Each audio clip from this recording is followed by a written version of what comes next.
soalan di benak orang ramai. Rasanya isu tertunggak bakal tinggal kenangan. Sebagai masalah sosial di balik. Selamat datang ke rancangan Bicara.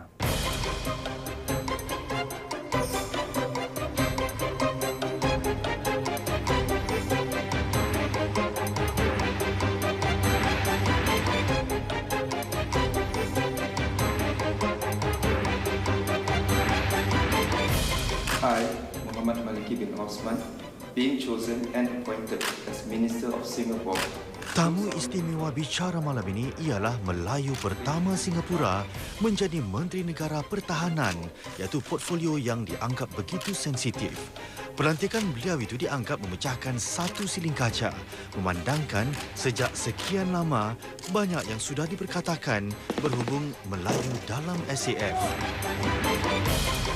Dalam wawancara dengan Dr. Muhammad Maliki Osman ini, Bicara mengajukan beberapa soalan panas kepada beliau selaku pemimpin Melayu paling kanan dalam MINDEF sekarang ini.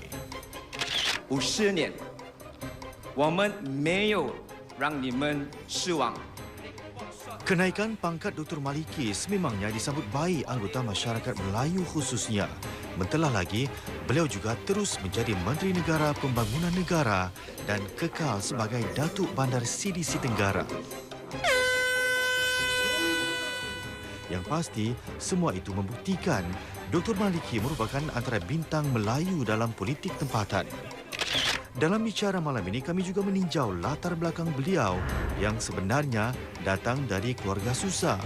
Dan apakah cerita-cerita di balik tabir dan rahsia kejayaan beliau sehingga menjadi Dr. Maliki Osman yang kita kenali sekarang. Mari kita dengarkan sendiri dari bibir Dr. Maliki. Dr. Muhammad Maliki Osman, selamat datang ke rancangan Bicara. Terima kasih. Baik, pertama sekali ya, tahniah atas kenaikan pangkat anda ya menjadi Menteri Negara Pertahanan ya, merangkap pembangunan negara ya. Saya menerima berita itu sebenarnya dengan rendah diri lah. Tak sangka satu hari saya akan dilantik sebagai Menteri Negara Pertahanan. Saya bersyukur kerana saya rasa menunjukkan kepercayaan Perdana Menteri kepada saya, anak Melayu, untuk sama-sama menerajui salah satu kementerian yang amat penting dalam negara kita. Ini satu sejarah penting ya bagi masyarakat Melayu ya, kerana buat pertama kalinya ya mempunyai seorang Menteri Negara dalam bidang pertahanan ya. Di mana kita maklum ya ini suatu bidang yang dianggap sensitif juga ya. Jadi dari pantauan kami di pihak media juga ya, nampaknya respon yang kami terima juga begitu positif bagi anda. Saya bersyukur. Saya harap masyarakat kita melihat ini sebagai satu ukur tara bahawa masyarakat kita berupaya untuk sama-sama bersaing dalam sistem meritokrasi yang ada dalam negara kita. Saya harap ini juga menunjukkan bahawa keupayaan kita tidak terhad kepada bangsa kita sebagai seorang Melayu, tapi juga keupayaan kita untuk menunjukkan bakat-bakat masing-masing, dan jika bakat itu terserlah, ia akan diiktiraf sewajarnya. Baik, anda dilantik dengan rasminya pada 1 September ya. Tapi bila sebenarnya ya anda dapat tahu daripada Perdana Menteri Lee Hsien Loong ya bahawa anda akan menjadi seorang menteri ya, Menteri Negara? Saya dipanggil untuk berjumpa Perdana Menteri, saya rasa 3-4 hari sebelum itu. Seringkali kalau Perdana Menteri memanggil kita... Agak pendek ya, 3-4 hari saja ya? Agak pendek sikit lah. Tapi seringkali kita merasa agak gemetar juga apabila Perdana Menteri memberi panggilan telefon dan meminta untuk kita berjumpa beliau. Tapi saya tak sangka langsung bahawa ini adalah perjumpaan yang akan memberikan satu berita penaikan pangkat. Ini pertemuan empat mata saja? Pertemuan empat mata. Dan Perdana Menteri berjumpa dan mengatakan beliau gembira dengan kelakonan saya dan kedua-dua menteri di kedua-dua kementerian di mana saya bertugas juga berpuas hati dan gembira dengan kelakonan saya, dan beliau mengatakan bahawa beliau akan menaikkan pangkat saya kepada peringkat Menteri Negara. Awak akan terus berkhidmat di Kementerian Pertahanan dan Pembangunan Negara. Saya cakap, wah, pertahanan seterusnya. Jadi dalam hati saya merasa bersyukurlah. Baik, kongsi dengan kami ya. Sebenarnya ya, sejujurnya dalam lubuk hati anda ya, apa pengertian kenaikan pangkat ni bagi anda? Dalam sanubari saya sering mengatakan bolehkah saya mencapai peringkat lebih tinggi di Kementerian Pertahanan. Dan apabila saya memasuki Kementerian Pertahanan 2 tahun lalu, saya bekerja keras untuk menunjukkan kebolehan saya, untuk memastikan saya faham akan isu-isu dasar-dasar pemerintah berkaitan dengan pertahanan dan bagaimana saya dapat menyumbang, bukan sebagai seorang Melayu sahaja, tapi sebagai seorang citizen ataupun rakyat Singapura, pemimpin Singapura yang boleh menyumbang sepenuhnya kepada pertahanan. Saya harap dengan wawasan tersebut saya dapat menunjukkan kebolehan dan kebolehan itu akan dapat diiktirafkan. Saya rasa apabila berita itu sampai, saya bersyukur kerana ia menunjukkan bahawa jika kita betul-betul tekun dengan prinsip untuk bekerja keras, menjalankan tugas amanah yang diberikan, InsyaAllah ia akan membawa kepada kepercayaan yang lebih tinggi dan pengiktirafan sewajarnya. Baik, kalau kita imbas ke belakang sedikit ya, Dr. Maliki, anda bukan datang daripada sekolah-sekolah yang kita labelkan sebagai sekolah liga utama ya, bukan daripada RI dan sebagainya ya. Tapi dari sekolah biasa, semestinya ya anda menjadi contoh atau poster boy daripada pemerintah ya, bahawa peringkat permulaan persekolahan seperti PSLE dan sebagainya bukan penentu apa yang akan anda jadi pada usia dewasa atau kerjaya dewasa anda. Ya. Sebenarnya bila saya lihat masa lampau saya tidak pernah datang daripada sekolah yang berjenama. Sekolah primary school saya langsung tak wujud sekarang ini. Duchess Primary School. Sekolah tu sekolah kampung. Sekolah di mana kalau hujan banjir tak boleh pergi sekolah. Sekolah di Bukit Timah, biasalah sekolah kampung, kita belajar apa yang patut. Dapat PSLE result masa tu ramai yang bercita-cita ke RI, saya rasa tak payahlah. RI terlalu tinggi untuk saya. Saya rasa kita pergi ke sekolah kampung juga. So, O-levels pun saya rasa cukup makan. Cukup makan, dapat O-level result pun tak dapat masuk JC. Nak masuk poli pun teragak-agak. So, saya rasa okeylah. Cubalah masuk ambil A-level. So, saya masuk ke Pusat Perayu. Ketika itu ada Pusat Perayu. Buat A-level, cukup makan juga. Cukup makan, dapat masuk universiti. Tapi grade tak bagus sangatlah. Bukan kata terlalu tinggi. Tapi saya rasa masa saya dapat A-level result tu, saya rasa tidak puas lah. So, apabila saya masuk perkhidmatan negara, saya bertekad saya akan mengambil peperiksaan GCE A-level saya sekali lagi. Walaupun saya sudah mendapat tempat di universiti. Ketika itu saya dapat masuk ke Fakulti Sastra dan Sains Kemasyarakatan. Belum puas lah. Saya rasa I have to do better, you know. So saya ambil keputusan untuk belajar sekali lagi sebagai private candidate. So dalam saya menjalani perkhidmatan negara, kerja lain tak ada, belajar aja. Belajar. Ada masa saya belajar. So A-level alhamdulillah much better than the first one. Daripada grade C saya dapat grade A, daripada grade E saya dapat grade B. Ia menunjukkan kebolehan dan jika ada ketekunan. So at that time masa tu private candidate, you know. So apa yang saya dapati ialah kebolehan untuk mengagihkan masa yang patut dan disiplin. Disiplin untuk benar-benar berjaya lah. Jadi anda menganggap diri anda sebagai seorang late bloomer kata orang ya. Oh, very late bloomer. Very late. yang sedar dan tiba-tiba maju pada peringkat yang agak lewat sedikit. Bapa saya sering memesan. Beliau datang daripada keluarga yang susah. Salah satu pelajar kata-kata beliau saya tak akan lupa. Dia kata, ini a bit harsh lah. Kalau tak ada pelajaran, awak seperti haiwan. Jadi pelajaran yang paling penting. So I hold on to that, you know. Saya pegang pesanan beliau dan beliau sering memberi perangsang lah, you know. Yang kalau tak ada pelajaran, you cannot survive. So dia membesarkan 9 orang anak dengan titik puluh sendiri. Dan kebanggaan yang dapat saya berikan pada beliau ketika itu terlalu. Jadi rangsangan tersebut menjadi bagi anda ya pembakar semangat nombor 1 untuk anda berjaya. Ya, kerana bapa saya tak tahu erti penat. Saya ingat masa kecil dahulu beliau bekerja seorang saja sebagai seorang bas konduktor. Makanan kita, makanan apa yang saja boleh. Buah-buahan yang dah busuk, beliau akan pergi ke pasar seminggu sekali, beli satu kotak buah-buahan yang dah diketepikan, yang tidak nak dijual lagi. Tapi beliau minta pekedai untuk jual pada beliau. Dan kami adik-beradik akan merangkul buah-buahan yang dah busuk, dan kemudian kami akan buang bahan yang dah busuk, bahagian yang dah busuk, kemudian makan apa yang boleh.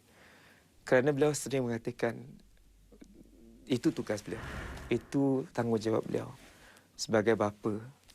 Dan kami sebagai anak-anak harus berusaha sedaya upaya untuk berjaya.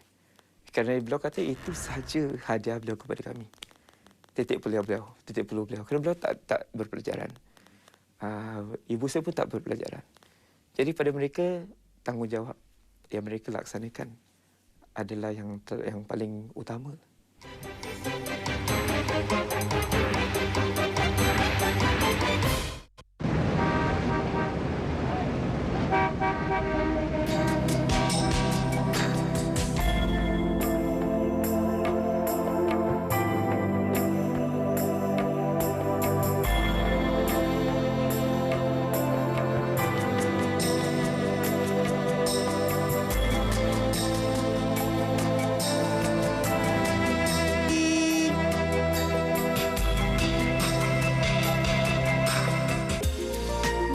Dari rumah dengan produk-produk JML setiap Jumaat dari 2 petang hingga 3 petang dan Sabtu dari 11 pagi hingga 1 tengah hari. The history of Silicon Valley is people going to startups and taking this gigantic leap.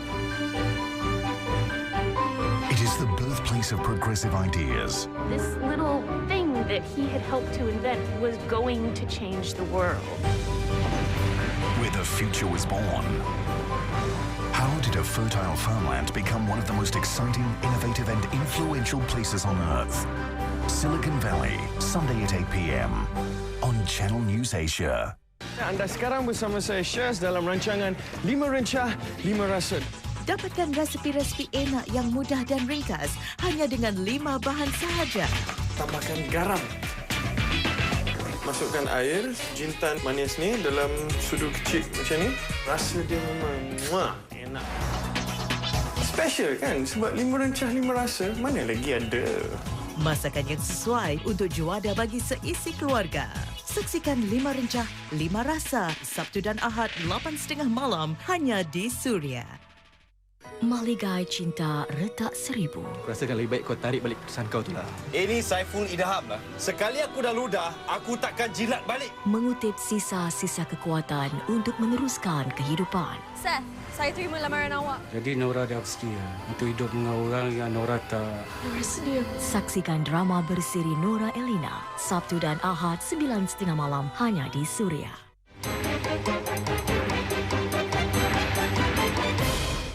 Dr. Maliki Usman, mari kita masuk gear 3 ya dalam wawancara kita ini ya. Pelantikan anda ya sebagai Menteri Negara Pertahanan ya sememangnya ya satu penerobosan besar bagi masyarakat kita ya, memecahkan satu siling kaca lah. Satu siling kaca yang boleh saya katakan agak tebal ya. Kita maklum ya bidang pertahanan suatu bidang yang sensitif dan begitu banyak diperkatakan oleh masyarakat kita, diperbahaskan oleh anggota masyarakat kita ya, sama ada mungkin di peringkat tinggi ataupun di peringkat kedai kopi ya. Sejauh mana anda menganggap ya bahawa pelantikan anda ini akan meningkatkan lagi atau memperkukuhkan lagi ya keyakinan atau confidence ya orang-orang Melayu tentang sikap inklusif dalam SAF? Saya harap pelantikan ini dilihat langsung sebagai lambang meritokrasi kita dan memberi keyakinan kepada masyarakat kita bahawa jika seseorang itu berupaya, beliau boleh menyumbang dan akan diundang untuk menyumbang kepada SAF. Jika kita lihat hari ini, sudah ramai anak Melayu kita menyumbang dalam SAF. Bukan saja dalam SAF tapi dalam operasi-operasi SAF di luar negara. Misalnya di Operation Blue Ridge di Afghanistan. Ramai di antara anak Melayu kita berjawatan Lieutenant Colonel, Major Doctor dan sebagainya menyumbang dan menunjukkan kemajuan bagi SAF, di mana yang penting bukan bangsa seseorang itu, tetapi keupayaan seseorang itu. Jadi tidak semestinya atau semestinya bukan dilantik atas dasar tokenisme atau sego hati, ya? Saya akan rasa kecewa jika pelantikan saya dianggap sebagai tokenisme. Saya rasa tidak seorang pun yang ingin dianggap ataupun menganggap bahawa pelantikan beliau adalah pelantikan tokenisme. Saya rasa Perdana Menteri tidak akan berbuat sedemikian. Jika kita lihat komander-komander Melayu kita, jika kita berbicara dengan mereka, semua di antara mereka akan merasa bangga akan jawatan yang mereka pegang hari ini. Saya rasa mereka tidak mahu dianggap sebagai memegang jawatan secara tokenisme. Saya rasa mereka akan kecil hati jika ada sesiapa yang berani mengatakan awak di situ kerana tokenisme lah. Pasal dah tak ada Melayu, dia taruh Melayu di situ. Saya rasa mereka akan merasa kecewa.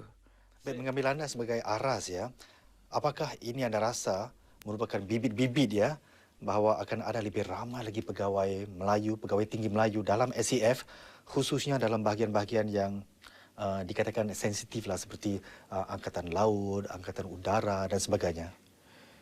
Sensitif atau tidak berkaitan dengan seseorang itu. Sensitif bukan berkaitan dengan bangsa. Ada pegawai-pegawai bangsa lain yang mungkin jika penilaian dilakukan, jawatan tersebut terlalu sensitif untuk beliau juga. Bukan sahaja kerana beliau seorang Melayu. Saya harap salah tanggapan tersebut boleh kita hapuskan. Kerana saya tahu ada juga terdapat pegawai-pegawai yang mungkin sedang dinilai untuk jawatan sesuatu, tapi kerana jawatan tersebut terlalu sensitif, beliau juga tidak akan dapat diberi jawatan tersebut. Dan ini bukan pegawai Melayu saja. Pegawai Melayu yang berkebolehan, saya rasa akan disalurkan kepada jawatan yang sesuai untuk beliau. Kami sudah mempunyai fighter pilot, kami sudah mempunyai pilot yang memandu Super Puma dan sebagainya. Jadi saya rasa yang penting ialah kita akur bahawa jika seseorang itu mempunyai kebolehan, keupayaan dan menunjuk kesungguhan untuk melakukan tugas yang akan diberi, dan beliau dinilai sebagai seseorang yang dapat menyumbang sebaiknya dalam jawatan tersebut, saya rasa insya-Allah beliau akan diberi jawatan tersebut. Dalam pengamatan anda, ya, sebagai orang dalam sekarang ini, ya, adakah bilangan tersebut, ya, bilangan pegawai tinggi Melayu dalam bidang-bidang yang kita bincangkan tadi, ya, akan bertambah dalam masa terdekat ini? Saya rasa optimistik kerana ramai di antara pegawai-pegawai Melayu kita sudah pun menunjukkan prestasi mereka. Bukan saja dari segi mereka yang regular, tapi juga mereka yang menjalani proses perkhidmatan negara, NSF. Bilangan mereka yang dipilih untuk memasuki latihan-latihan komander, sama ada sebagai officer ataupun specialist komander, sudah pun meningkat. Dan peratusannya tidak berbeza dengan peratusan mereka yang dipilih daripada bangsa-bangsa lain. Apa dia mungkin, ya, tanggapan-tanggapan yang anda sendiri, ya, hanya memahami dengan betul, dengan tepat, ya, dengan sepenuhnya ketika anda menjadi Setiausaha Parlimen dalam MINDEF? Apa dia mungkin tanggapan tersebut, jika ada lah? Misalnya ramai yang mengatakan tidak ramai yang masuk SAF. Ramai yang disalurkan ke tempat-tempat lain. Misalnya polis, SDF dan sebagainya. Sebenarnya SAF mengambil bilangan yang lebih ramai anak Melayu daripada di SAF, daripada di SDF dan SPF. Ini salah tanggapan saya rasa. Kedua ialah seperti saya katakan tadi, peratusan anak Melayu kita di SAF yang dipilih untuk memegang jawatan atau menjalani latihan koman sama seperti bilangan atau peratusan anak muda dari bangsa lain. Salah tanggapan mulanya ialah tak ramai anak Melayu yang diberi pengiktirafan untuk menjalani latihan komander ataupun officer. Ramai juga. Saya rasa yang penting ialah kita harus mengenepikan salah tanggapan tersebut. Ada yang mengatakan kita tak ada anak Melayu di komandos, kita ada. Tak ada anak Melayu di artileri, kita ada. Jadi ada bilangan anak Melayu juga yang disalurkan ke jawatan-jawatan di SAF. Sama ada seseorang itu dapat disalurkan ke sana. Saya rasa bukan isu bangsa, tapi isu kebolehan. Baik, kita kembali kepada anda sebagai individu, sebagai Menteri Negara Pertahanan. Ya.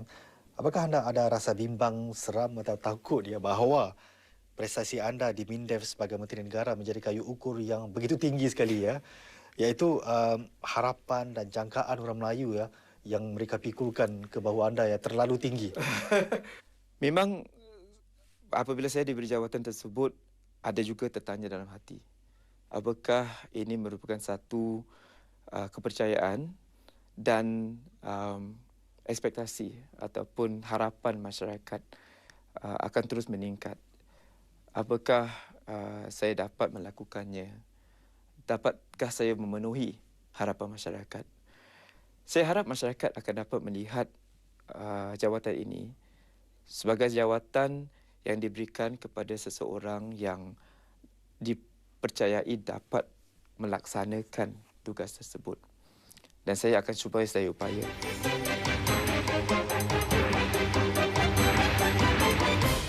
Wedding and Shopping Galleria 2013 bijak belanja dengan promosi jualan stok habis-habisan. Berhibur bergelak dengan artis-artis yang gempak.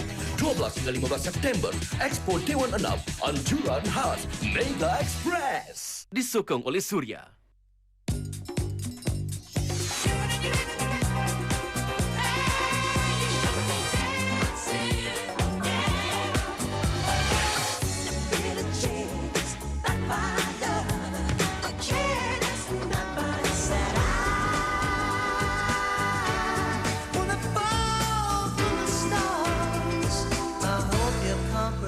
They don't make music like they used to. Gold 90 FM. Hear only the good stuff.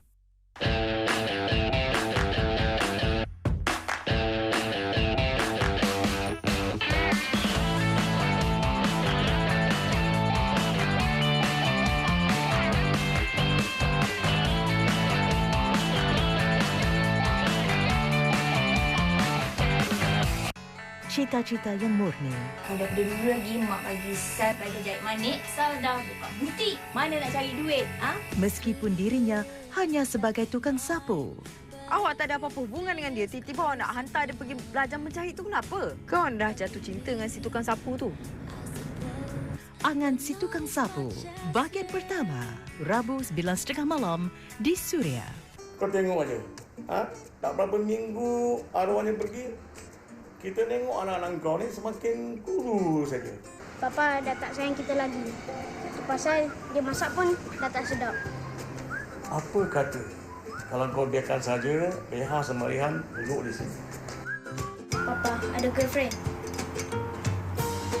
Mama baru je meninggal. Kenapa Papa nak buat ni semua? Saksikan siri terbaru Papa Cool, Khamis 9 malam hanya di Suria.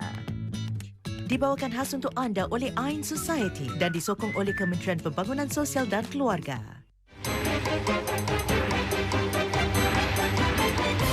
Dr. Maliki, mari kita cakap tentang perumahan pula Anda sebenarnya pernah tinggal dalam rumah sewa satu bilik di Tua Payoh bersama ibu bapa anda dan juga adik-beradik anda Betul ya? Betul.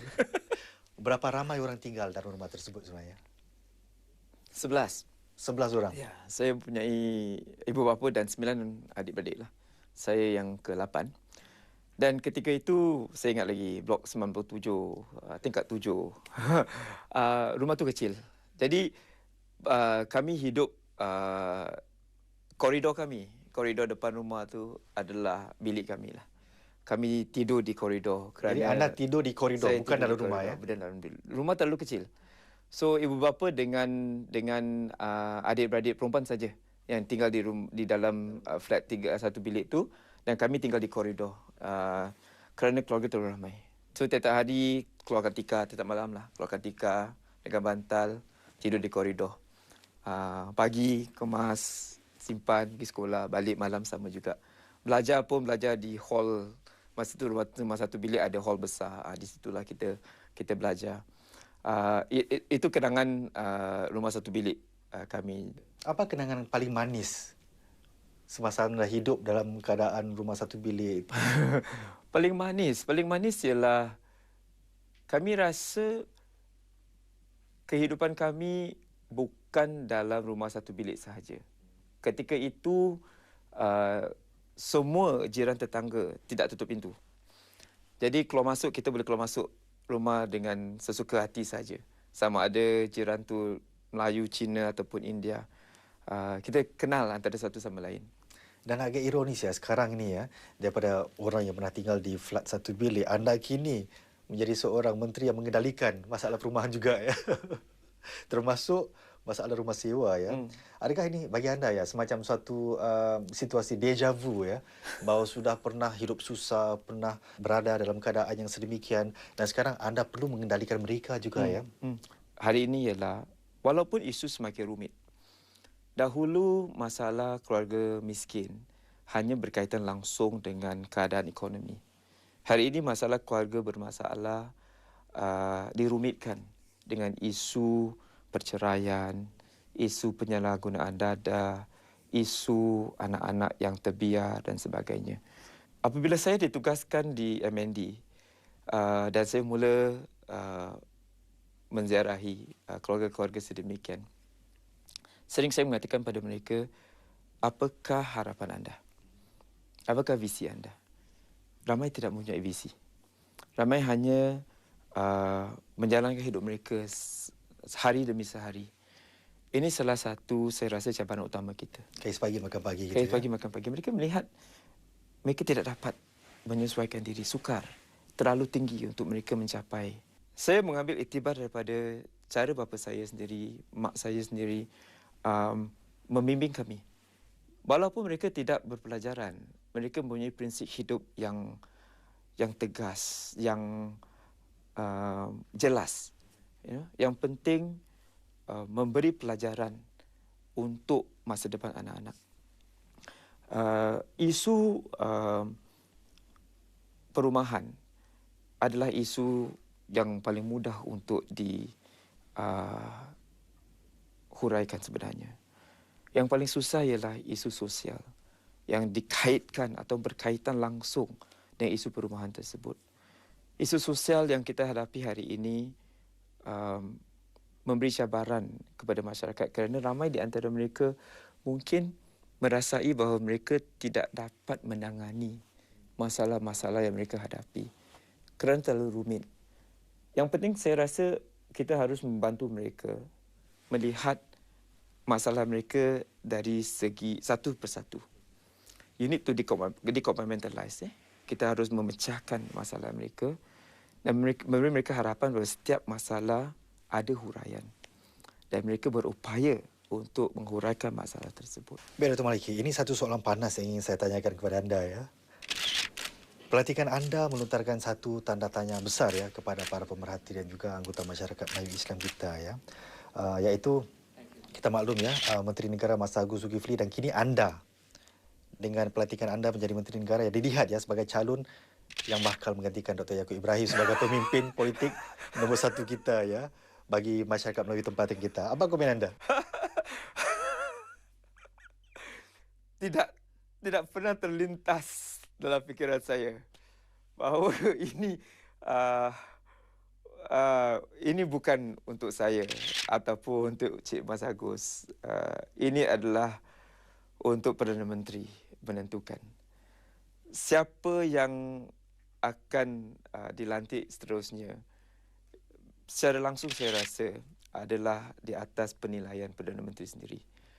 Apa yang tapi nampaknya sekarang ya, pilihannya nampaknya sekarang satu di antara dua ya. Siapa tahu ada lain yang mungkin akan dapat terus menunjukkan potensi mereka. Saya rasa siapa yang akan mengambil alih ataupun akan menerajui kepimpinan politik Melayu kita bukan isu utama kita hari ini. Isu utama ialah sebagai satu kumpulan pemimpin-pemimpin Melayu kita bekerja keras dan sama-sama memajukan masyarakat kita. Kami secara sendirian mempunyai bakat-bakat masing-masing. So, yang penting ialah untuk kami bergabung tenaga kami, bergabung bakat kami untuk memimpin masyarakat, memajukan masyarakat kita. Dr. Muhammad Malik Osman, terima kasih kerana sudi berbicara dengan kita kali ini. Terima kasih.